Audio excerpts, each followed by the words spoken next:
PvP-сервер без правил. Месяц его судьбу вершили сотни самых разных людей. За 4000 игровых дней этот безумный мир повидал и восстание нацистов, и становление коммунизма. Добро боролось со злом, а реки пота, слез и крови умывали лица участников, и конца этому не было видно. Каждый зашедший на сервер спавнился в рандомной точке на карте, а когда умирал, прогресс обнулялся, и игрока с голой жопой и полным хп снова откидывало в случайное место. Чтобы доминировать над остальными, приходилось объединяться в кланы, выстраивать хитрые тактики, использовать читы и баги самой игры.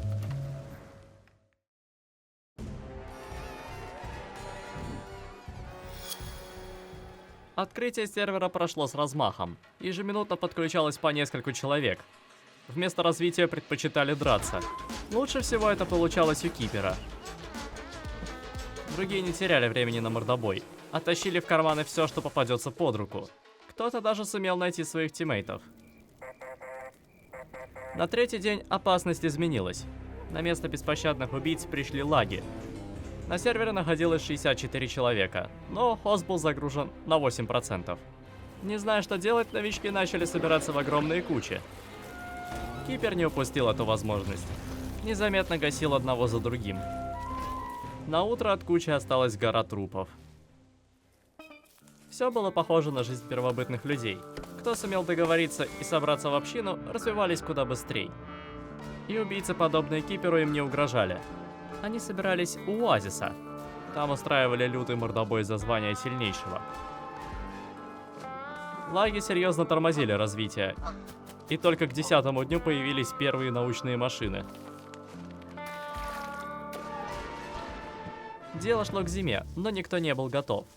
Поэтому было принято решение пересоздать мир и уменьшить максимальное количество игроков. У игроков появился опыт, поэтому развитие пошло быстрее.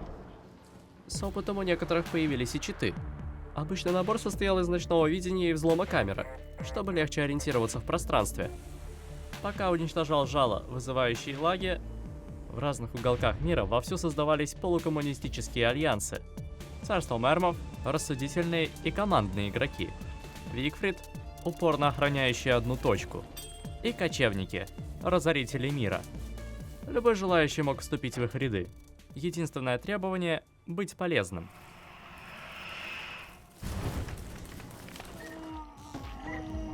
За счет своей мобильности кочевники агитировали все больше народу к себе.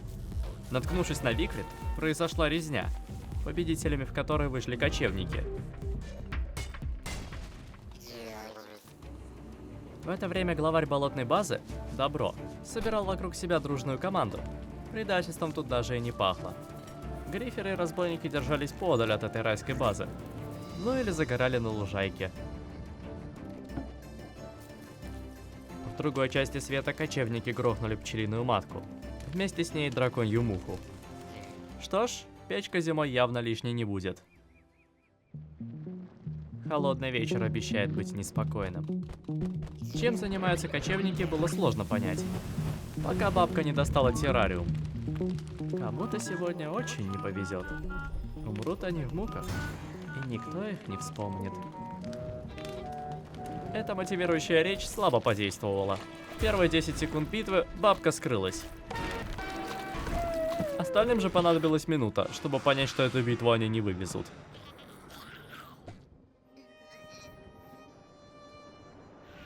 У Добра же были другие проблемки. «Дайте покушать веганского, пожалуйста». Все занялись земледелием посреди зимы. И оно дало плоды. Огромные овощи. Правда, сам Добро их уже не съест.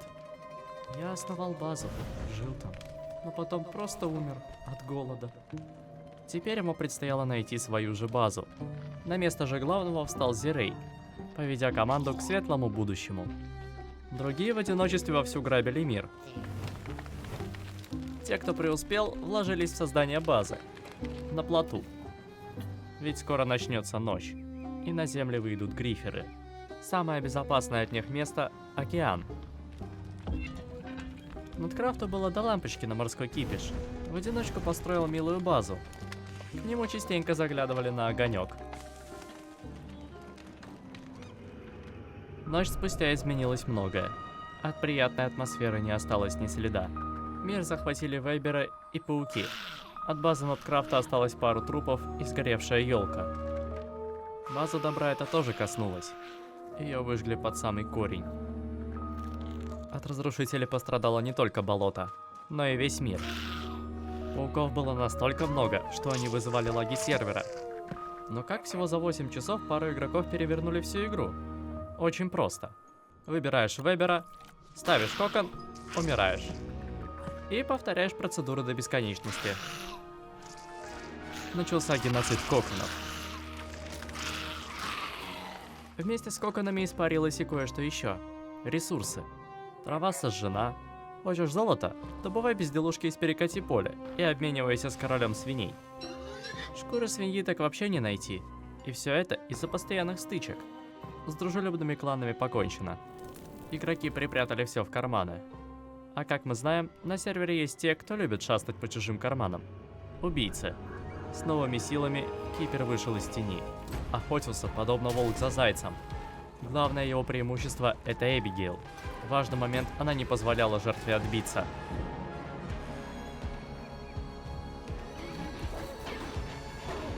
Уничтожив с десяток новичков, Эбигейл получила апгрейд.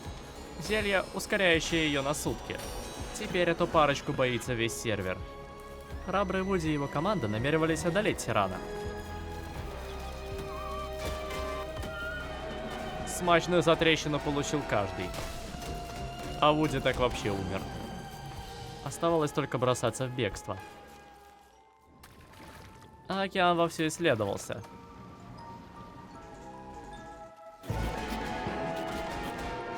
Маленький лагерь Добрый Паук.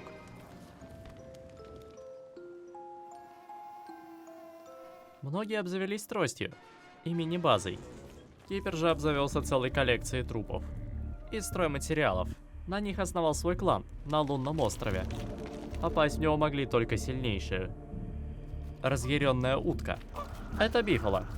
Они убили его, а он их выследил. Стабильно каждые 2 дня наводил суету среди убийц. Но возвращать ничего они не собирались.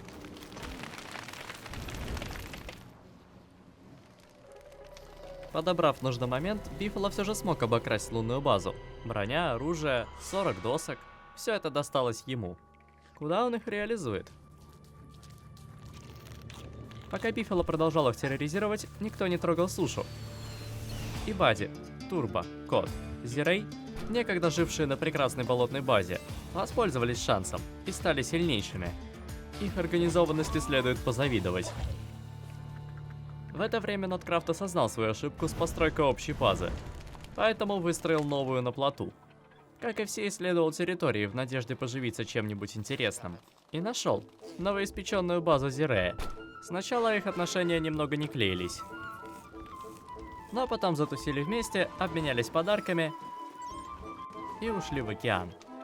Капитан исследовать новые края с уже родным плотом. А команду это тряхлое местечко больше не интересовало. На грядущее лето оазис выглядел куда заманчивее. К лету появилась не только куча огромных овощей, но и свой враг. Глиномес желал уничтожить все. Первая удачная атака отняла все овощи. Я говорил, гроза будет. Гори, гори ясно. Хотели съехать на лунный остров, но вспомнили, что он уже занят. Но Ноткрафту было все равно. Причалил свой уютный плот прямо к нему. Однако у природы были свои планы. Одно мгновение, и весь плот пылает в огне. Оставалось только смотреть, как сгорают 5 часов твоей жизни. Полюбовавшись луной, принял радикальные меры. На краю мира сжег себя и свои ресурсы. А глиномес продолжал атаковать команду Зирея, окутывая пламенем все больше построек. На первый взгляд кажется, что он жаждет внимания, ведь даже не пытался действовать скрытно. Однако на деле глиномеса обманули. Предложили вступить в команду, и вчетвером убили его. Осталась ли цела их берлога утром? Нет. После уничтожения жилища команда распалась. Остались лишь Зирей и Кэт, 2 разгневанные бабки. Стали вымещать злость на обычных игроках. Доминировали же за счет усыпляющей книги. Делается легко, зато способна усыплять не хуже флейты пана. Если Кипер в свое время убивал только зажиточных, эти гасили каждого. Даже добро было убить Зиреем. Кипер, вернувшись в онлайн, сразу их заметил. И вместо соперничества предложил объединиться. Те согласились. Дальнейшая жизнь новичков обещает быть ой какой несладкой.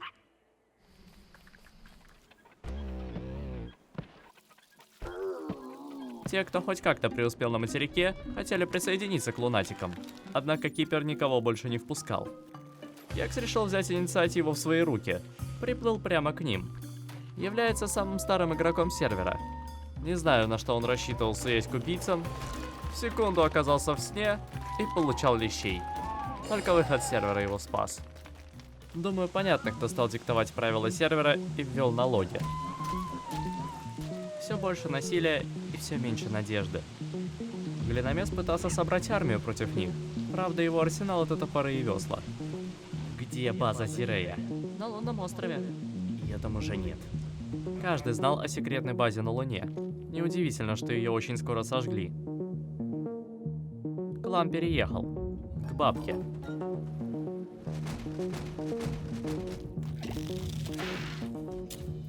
К 400-му дню вымерла вся живность, начиная от бифала, заканчивая кротами. Теперь найти слезавцу — это радость, ведь с нее выпадает мясо. Жизнь у бабки становилась все роскошней и роскошней. Чтобы продолжать строительство, нужны ресурсы, поэтому Кипер вернулся на материк.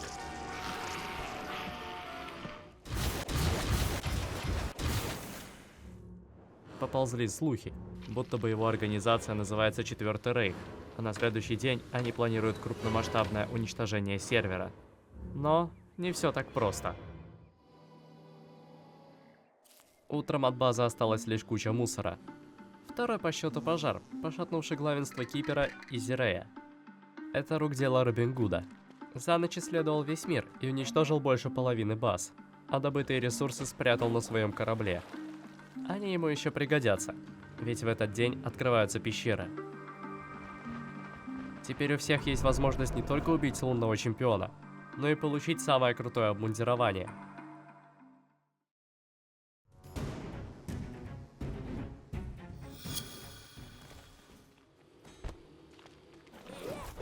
Пока все готовились к рейду руин, Кипер уже был там. Да, пришлось умереть, чтобы выбрать Ванду. С открытием пещер теперь она самый сильный персонаж. Телепорты, самое сильное оружие. Все, что нужно было для похода в самое опасное место, так это футбольный шлем и фонарь. Самоуверенный. Даже найдя древнего стража, не отступил. Сначала все было хорошо, получилось его забаговать, но когда носорогу надоело, он ушатал его одной левой.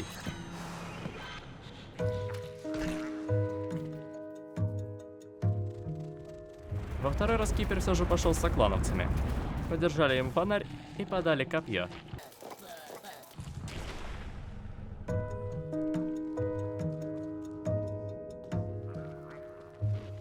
На фоне кипиша у Зирея и Кипера появился серьезный враг. Ему понадобилось 10 минут на подготовку к битве. И еще 10 на поиск союзника. Весь план держался на опыте в драках, копье и колючей броне, отражающей урон. План сработал, и Зирею пришлось обратиться в бегство. Правда, его союзнику, Кэту, скрыться не удалось. Погиб глубоко в пещерах. Все искали укромное место для базы в пещерах. Бифала же поступил иначе, потратив все 50 украденных досок на базу на воде, так еще и в водных джунглях, защищающих от пожара. Разве что их местоположение было уж слишком палевным. Да и о секретности он не очень-то и заботился. Привозил на базу первого встречного. Тем не менее, ее никто не сломал. И райское местечко начало развиваться, несмотря на то, что владелец пару раз умирал. Под землей назревало неладное. Зира и приспешники обзавелись лучшим набором ПВП-шера, в который входит многосвет и тулицитовая корона. Высокая мобильность и защита не оставляли никаких шансов даже искусным бойцам. И банда же Кипера первой воспользовалась гостеприимностью пещер, обосновав огромную базу в 15 минутах ходьбы от воронки. В этот момент в организации уже было более 30 человек, хотя о ней и ее деятельности никто не знал. Однако пришло время. Они заявили о себе официально. Четвертый Рейх. Сильнейший клан со строгой иерархией и правилами, состоящий из убийц и обманщиков, работающий как единый организм. Их цель – истребить все живое. Интересно то, что фюрер, отдававший приказы, даже не играл. Хотя Рейх хоть и был ниже Кипера, и его это задевало, руководил всеми участниками. Остается только ждать, что сделает армия, возглавляемая двумя сильнейшими. Жить в руинах оказалось идеальным.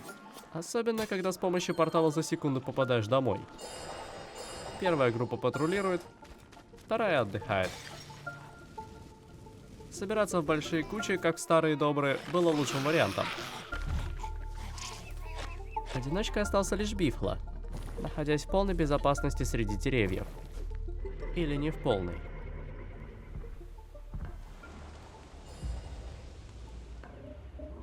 В ночном воздухе чувствовалась нависшая угроза. Потихоньку все участники Рейха собирались в пустыне. Убийство. Бифала со своим очередным другом погибли, и совершенно случайно его базу обнаружили. В считанные минуты была вычищена. Однако пришли в пустыню они не за этим, а за до смерти напуганным паучком с топовым лутом. Оказывается, за 18 минут до всех событий два паука объединились, чтобы противостоять Четвертому Рейху. В первой же стычке выиграли, убив Зирая и Кэта дротиками. Рейх опозорился, что вызвало огромный гнев. Один паук вышел из сети, пока шумиха уляжется. Второго убили на месте. В качестве мести Рейх уничтожил всю пустыню и завел традицию каждую ночь вызывать близнецов, чтобы они пришли к рандомному человеку. Невольно удивишься, когда посреди ночи к тебе придут два огромных глаза. А чтобы их не боялись и не ливали слишком рано, стали менять свои никнеймы. Настал период абсолютного доминирования и процветания фашизма.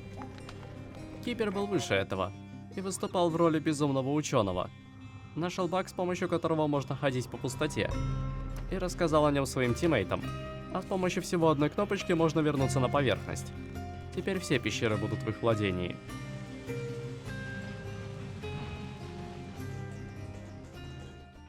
Бифала на поверхности совершил две роковые ошибки.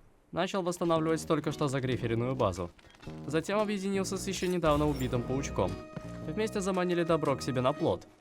Объяснять зачем, думаю, не надо. Второй фатальной ошибкой стало перетаскивание мини-луны к себе на базу. Она для всех помечена на карте. Потому добру не составило труда прийти по их душу. За несколько часов базу уже ограбили дважды. Но вот уже в третий раз Бифала упорно восстанавливает свою базу. К Рейху же наконец-то присоединился их фюрер. Просто бегали вокруг него, как будто охрана президента. Во всех уголках мира патрульных пытались убить разными способами. Кто-то сжигая заживо, подобно ведьме, кто-то дротиками. Клан ослабевал, ресурсы заканчивались. Арийцев выносили с такой легкостью, что даже стало смешно. Их же ресурсы убегали от них в прямом смысле. Решать проблему, позвав еще больше народу, было не лучшей идеей. Ведь чем больше людей, тем выше шанс предательства. Базу разграбили и сожгли свои же. Никто посторонний так и не нашел это место. Начало конца фашизму стало возможным благодаря двум людям – Пурпл и Тугвол. До сего момента на сервер даже не заходили. Имели одно важное преимущество – играли ночью, что позволяло беспрепятственно развиваться и набираться сил. По этой причине большинство решающих битв прошло мимо меня. На фоне внутреннего раскола райская база наконец вернула былую славу, став самой богатой. Это не значит, что не было других. За 800 дней в пещерах было построено куча убежищ. И вот прошла первая 1000 дней. Сервер, как и многие игроки, изменились до неузнаваемости.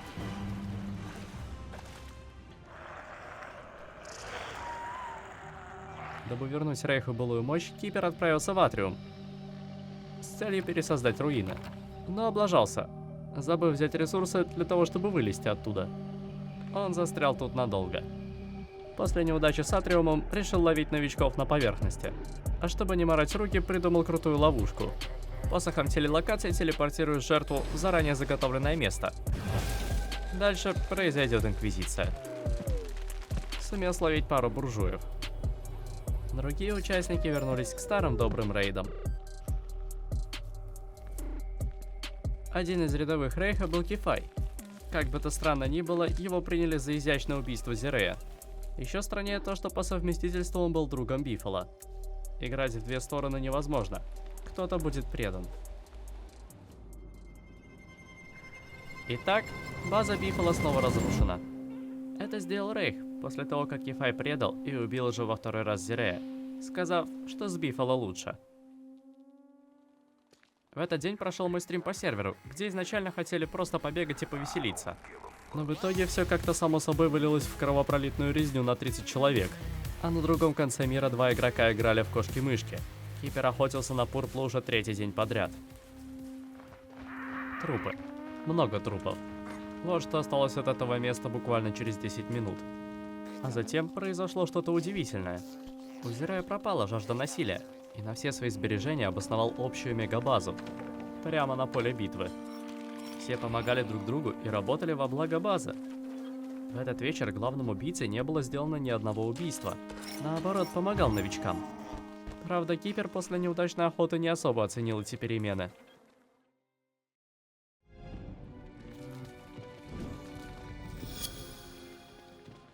Глупо было думать, что если построишь общую базу на самом видном месте, ее никто не сломает. Ночные гриферы никуда не уходили. Тем не менее, сам факт существования такого места изменил сервер. Вместо хаотичной игры началась рассудительная. Каждый шаг взвешивался и просчитывался наперед. Аккуратная игра представляла собой выдумывание тактик. Самая простая — это ловушка у входа в пещеры. Пока игрок прогружается, щупальца, заспавненные ранее, вмиг его убьют. Тактика оказалась очень действенной. Прежде чем попасть в пещеры, придется попотеть. Сражение у Улья тоже оставило свой след. В нем погиб Бифала, и все его вещи забрал Максик, друг добра. Вместе начали покорять этот мир. А Бифала... Что ж, его дни сочтены. Зато появилась свежая кровь. Отстраивая свою прекрасную мегабазу, они даже не подозревали, что их ждет. Природа становилась все менее дружелюбна. Более 2000 трупов, 200 коконов и куча щупалец в самых разных уголках мира. Что они тут делают? Это еще одна современная тактика борьбы с теми, кто ливает во время битвы. Вместо того, чтобы поджидать, пока зайдет обратно, или застраивать стенкой, спавнят щупальца, которые сделают всю работу за них. Всего 4 участника могли считаться сильнейшими. И как ни странно, все играли крайне скромно. А затишье продолжается. Но его нарушил Кипер. Взял все накопленные ресурсы, коих было очень много, вышел в пустоту и умер. Этим действием он дал понять, что и так загибающийся Рейх дальше жить не может. И на довольно печальной ноте он распался. Поступив так нагло с общими ресурсами, Зирей теперь ненавидел Кипера. Силы расформировались, цели изменились. Наконец-то таинственная парочка вышла из тени, заявив всем, что убили древнего топливопряда. Руины пересозданы, а у них теперь куча тулицита. Куда они его реализуют? Наверное, на защиту от Зирея. Он намеревался их уничтожить за то, что они сделали с Рейхом. И тут в большую игру вступает команда добра. С момента битвы у пчелы начали активно развиваться. Аккуратно фармили боссов и старались не привлекать к себе лишнего внимания. Даже получили мешок Крампуса, который для этих мест считался имбалансным. В нем можно хранить всю базу. Зирей, увидев их радость в чате, принялся за дело. С помощью дротиков вынес всю команду. Отобрал ресурсы и предложил затимиться. И те согласились. Теперь вместе пытались убить Тукбова, который тоже заключал союзы, но без убийств и насилия. Обменивались ресурсами, нанимали работников, арендовывали базу. Только для чего? Очередная маленькая ошибка, которая поменяла ход игры. Зирей убивает Кипера. И уж он-то отомстит любой ценой. Среди более слабых все было спокойно. Кто-то умирал, кто-то делал мини-проекты. Но кто-то особенный начал выкапывать весь биом. Потихоньку сервер превращается в пустыню. Забавно, что команда Добра все равно играла отдельно от своего повелителя. Тот был постоянно занят чем-то другим. Поиском места для базы. Расширилась до небывалых размеров всего за пару часов, а потом ее нашел Кипер. В последние 1000 дней произошла череда конфликтов, в результате которых Кипер объединился с Тугбоум и Пурполом, зарыв давний топор войны для общих целей.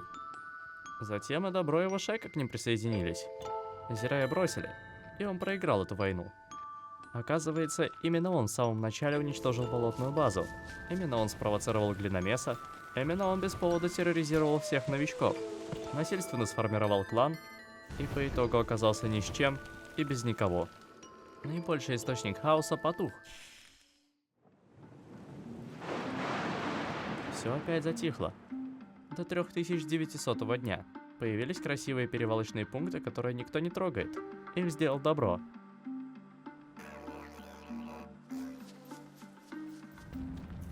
За 40 дней произошло сразу несколько событий. Краб убит, один из самых сложных боссов. На Луне собрана конструкция, вызывающая лунные бури. Половина мира погрянула в хаос. Уже сформировавшаяся команда Тугбоу расхаживает по миру. На лунных бурях ребята не остановились, и уже очень скоро призвали лунного чемпиона. Многое пошло не по плану, из-за этого битва длилась 5 часов. Но общими усилиями уничтожили лунного чемпиона. Фактически прошли всю игру с нуля. Это и была их цель с самого начала. Были скрытными, чтобы никто им не мешал. По итогу на сервере воцарилось спокойствие. Больше никто не убивал новичков, ловушки потихоньку зачищались, а корона, символ власти, передавалась из рук в руки между членами команды. Чтобы результат оказался таким, каким он является, многие посвятили всего себя серверу, в ущерб сну и социальной жизни.